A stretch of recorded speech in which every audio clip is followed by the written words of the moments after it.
আল্লাহ ওই আমার ভাই, সে জান্নাতে যাক, এটাও আমি চাই, ঠিক কিনা? নাকি সবাইরে জাহান্নামে পাঠাইয়া খালি আপনি জান্নাতে ঢুকবেন? আচ্ছা বলেন, সব গেছে জাহান্নামে, আপনি একা জান্নাতে, ওই জান্নাতে ভাল লাগবে আপনার? আকল খাটান। সব জাহান্নামে গেছে, যান।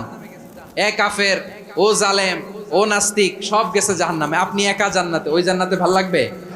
জান্নাতে আমি একা যেতে চাই না, আমার জান্নাতের দলকে আমি ভারী করতে চাই। চিল্লায় বলো ঠিক কিনা? যারাই বলবে লা ইলাহা ইল্লাল্লাহ তারা আমার ভাই। বিশ্বনবী এই কথাটার আরো চমৎকার ব্যাখ্যা করেছেন। তিনি বলেন, মান সাল্লা সালাতানা ওয়াস্তাকবালা কিবলাতানা ওয়া আকালা যাবিহাতানা ফাযালিকাল মুসলিম লাহু যিম্মাতুল্লাহি ওয়া যিম্মাতু রাসূলিহি ফালা তুখফিরুল্লাহা ফি যিম্মাতিহি। বিশ্বনবী তিনটা ক্রাইটেরিয়া শুনিয়ে দিলেন। তিনি বললেন, মান সাল্লা সালাতানা, যে ব্যক্তি আমাদের